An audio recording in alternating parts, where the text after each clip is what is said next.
Welcome back to my stand-up channel.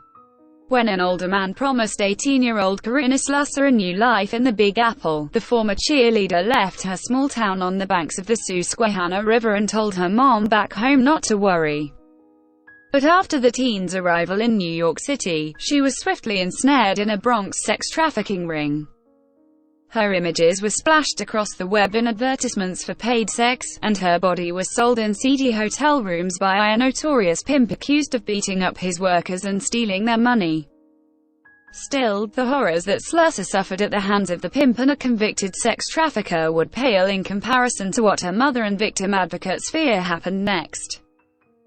Fewer than 2 months after the teen arrived in Gotham in 2017, she vanished without a trace from a Queens motel where rooms are rented by the hour, and Slusser's stricken mom, Sabina 202, says she is still no closer to tracking down her child. "My biggest fear is that I'll never get closure, that I'll never know what happened to her," 202 told the Post in a tearful recent interview. The mom got to confront her daughter's sex trafficker in an emotional courtroom showdown at one point but was still left without answers. Is she dead or alive? Who is the last person he handed her off to? A weeping 202 said in a heart-wrenching victim impact statement at Trafficker Issue 1's 2019 sentencing. "Please, Ishi, disclose where my child is." The then 24-year-old convict unexpectedly blurted out, "Honestly, I don't know."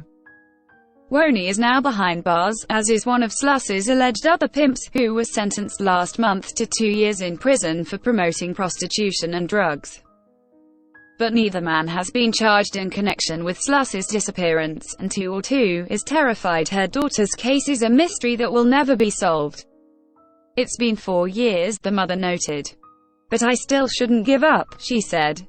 "Everybody tells me there's a possibility she's out there. That's what I live off. I just pray to God, and I just keep trying to have faith." In the months preceding Slusser's move to New York, her life in rural Bloomsburg, PA, had taken a dark turn, according to friends and her original missing persons report.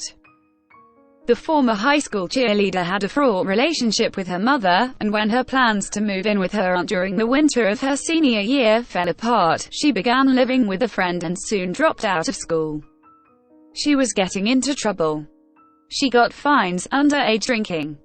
"Honestly, I noticed that everything was changing with her," 202 said. "She was kind of out of control. I didn't know how to handle her by myself. Then, she packed all her clothes, and that was it. I never saw her again." Even as Slusser posted sparkling photos of herself on her social media accounts, behind her perfectly made-up face was a fractured interior racked by the pain of coming of age in a town that felt too small, said those who know her. In April 2017, while still in Bloomsburg, Slusser attempted to kill herself by swallowing 50 extra-strength Tylenol tablets, loved ones said. By summer, she was drinking and using drugs frequently, had been fired from her job and was getting cash from sugar daddies she met on the website seeking arrangements, according to her friends and police. Slusser was ripe for exploitation, experts said. So when an older man living the fast life in New York City offered her a place to stay in the Big Apple that August, she accepted, telling her mom she'd be fine. It is very common that teenagers will become ensnared with someone who promised them the sun and the moon and the stars, and the teenager might be looking for love, and also may feel that the parents and other responsible adults in the teen's life just don't understand her, said Lori Cohen, CEO of the anti-child sex trafficking group ECPAT USA. "Traffickers are very skilled at sniffing that out," said Cohen, who has spent decades working with survivors of the sex trade. It's unclear who Slusser followed to New York, but she quickly linked up with Manhattan pimp Giovanni Piguero, then 32, who allegedly started selling her to sex buyers. Then in August 25, 2017, the pimp and Slusser had a falling out when Piguero allegedly stole $300 from her purse and slammed her against a wall and choked her when she confronted him about it, police sources have said. Piguero had gotten out of prison 4 months earlier for attempted drug dealing and already done 2 previous stints upstate for attempted burglary and promoting prostitution, records show. Slusser was granted a temporary restraining order against Peguero, but he appeared to continue to groom her from afar and coerce her into coming back to work for him, according to court records and Facebook messages from the teen's account that were reviewed by the Post. "I just need for you to promise me that when you make that bread you are gonna give me every dollar and you gonna let me give you what you need to buy your clothes and you gonna let me deal with the rest," the pimp wrote Slusser about 10 days after he allegedly roughed her up. "Once we come to that agreement, watch how I'ma treat you," Peguero said. "I know everything about you that the next guy probably didn't even bother asking. Like your favorite color, food, or even your birthday. It FKS with you. We just went through a very bad experience. Honestly, sweetheart, if you would have just stuck to the plan that I had for us, we would have never had that." But by then, Slusser had already fallen in with a new pimp-convicted sex trafficker Ishi Woni. On Sept. 4, 2017, Slusser booked a room at a Bronx hotel known for its substantial sex trafficking activity, and Woni met her there at some point, court records show. Between Sept. 10 and 20, the trafficker also exchanged more than 800 text messages with the teen and posted prostitution ads with her photos, the documents say. On or about Sept. 20, the last day Slusser was seen, she had a falling out with Woni when one of his other sex trafficking victims grew jealous of their relationship, according to court records. The trafficker left Slusser at a different site, the Haven Motel in Queens, in a room paid for by another man, and claimed he didn't know what happened to her next, according to court documents. Woni was sentenced to 15 years behind bars on sex trafficking raps related to Slusser in Manhattan federal court 2 years later, in November 2019. He is currently serving his sentence at a federal prison.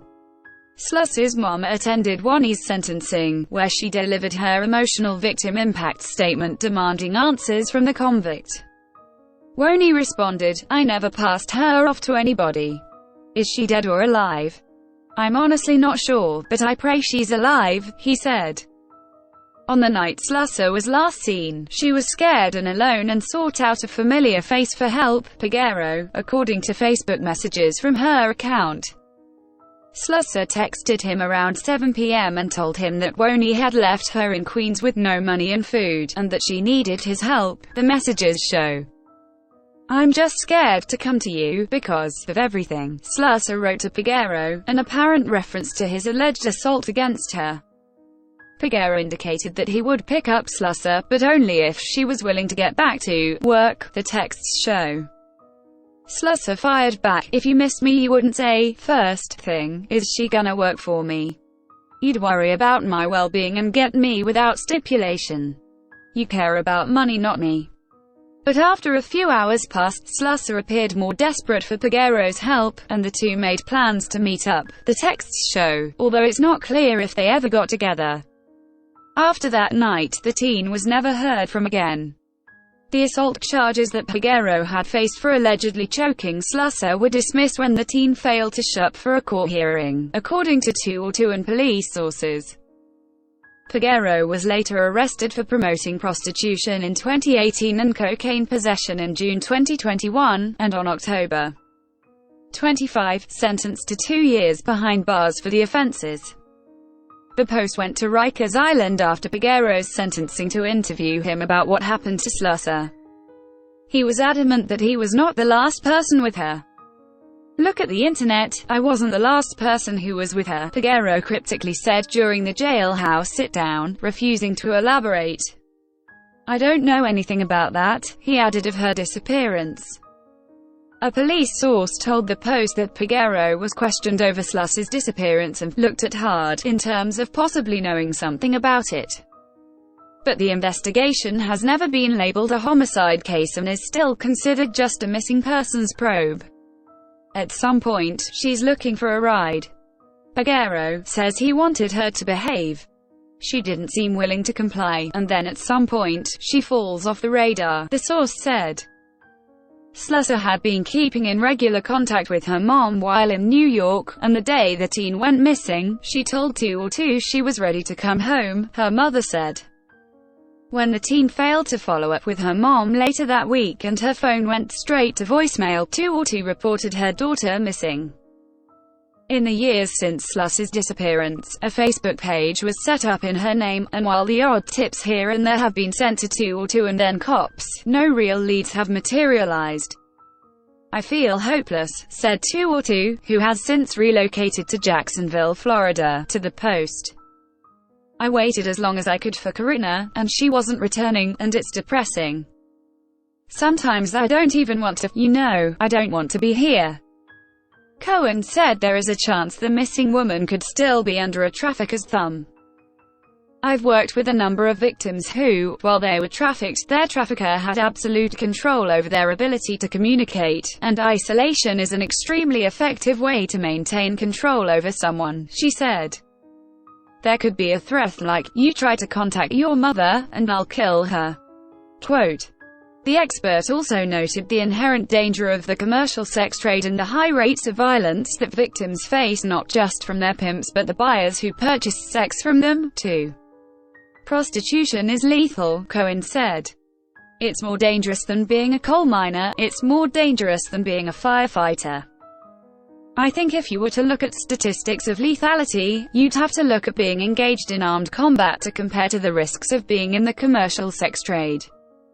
She said she hopes that Slusser didn't become another statistic in the cruel business. "I would love nothing more than to be completely wrong about that theory," Cohen said. Source: nypost.com. Please like, share and subscribe. Thank you for watching.